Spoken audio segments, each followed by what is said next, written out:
กรมการบินพลเรือนร่วมกับบริษัท SK สวยเวลเนสจำกัดจัดพิธีเซ็นบทบันทึกความเข้าใจ MOU เพื่อศึกษาความเป็นไปได้เบื้องต้นว่าด้วยการลงทุนพัฒนาเรือนหับแขกแบบพิเศษอยู่สนามบินสากลบัดไตพิธีจัดขึ้นในวันที่ 19 พฤษภาคม 2026 ที่กรมการบินพลเรือนโดยการเป็นประธานร่วมของท่านเวียงไซสิงห์คำหัวหน้ากรมการบินพลเรือนท่านนางกิ่งดาวสีหาปัญญาประธานบริษัท SK สวยเวลเนสจำกัดมีบรรดาคณะกรมแผนกการที่เกี่ยวข้องและแขกถึกเชิญเข้าร่วมท่านนางกิ่งดาวสีหาปัญญาประธานบริษัท SK สวยเวลเนสจำกัดได้กล่าวว่าการลงนามบทบันทึกความเข้าใจโครงการพัฒนาเรือนหับแขกแบบพิเศษอยู่สนามบินสากลวัดไต่นี้เกิดขึ้นได้ก่อย้อนวิสัยทัศน์อันกว้างไกลและคุณงามความดีของพรรคและรัฐบาลเว้ารวมว่าเฉพาะกแมนกรมการบินพลเรือนกระทรวงโยธาธิการและขนส่งที่ได้วางนโยบายเปิดกว้างการร่วมมือและส่งเสริมการลงทุนจากภาคเอกชนซึ่งการร่วมมือในครั้งนี้แม่นสอดคล้องกับแผนพัฒนาเศรษฐกิจสังคมแห่งชาติ5 ปีครั้งที่10 2026-2030 โดยเน้นใส่การผันขยายมติกล่องประชุมใหญ่ครั้งที่12ของภาคและรัฐบาลวางออกโดยเฉพาะแมนการพัฒนาเศรษฐกิจเอกราชเป็นเจ้าตนเองเพื่อเป็นการยกระดับการบริการและส่งเสริมการพัฒนา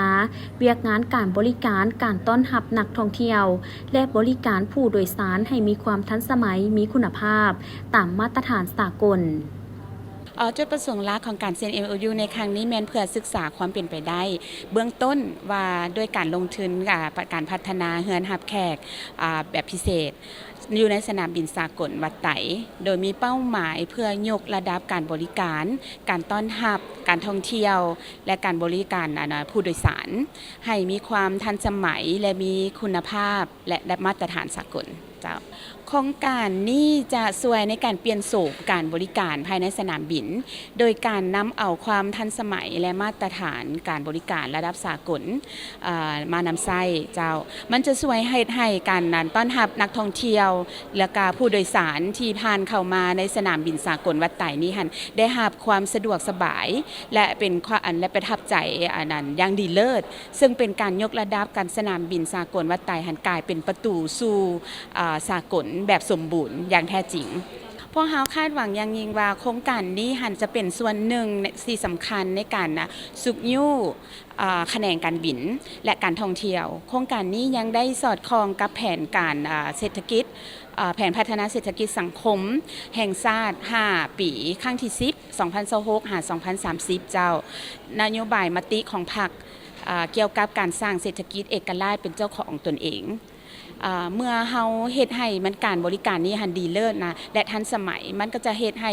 มีการดึงดูดนักท่องเที่ยวนักลงทุนเข้ามาสปป.ลาว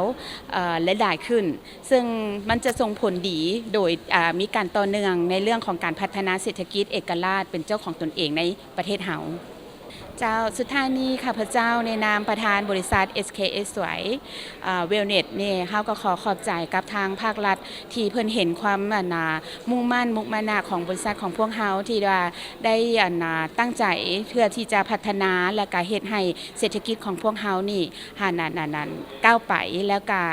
ให้สอดคล้องกับนโยบายของมติของภาครัฐเฮาขอบใจหลายๆกับกระทรวงโยธาธิการและขนส่งเป็นต้นละแม่นกลุ่มการบินพลเรือนขอบใจในตอนท้ายพิธีทานเวียงไซสิงห์คำหัวหน้ากลุ่มการบินพลเรือนและทานนางกิ่งดาวสีหาปัญญาประธานบริษัท SK สวยเวลเนสจำกัดก็ได้ลงนามเซ็นบทบันทึกความเข้าใจ MOU เพื่อศึกษาความเป็นไปได้เบื้องต้นว่าด้วยการลงทุนพัฒนาเรือนหับแขกแบบพิเศษอยู่สนามบินสากลวัดไตอย่างเป็นทางการโดยซองหน้าห้องประธานบริษัทหัวหน้ากลุ่มกวดกาบรรดาคณะกรมแผนกการที่เกี่ยวข้องและแขกถึกเชิญร่วมเป็นสักขีพยาน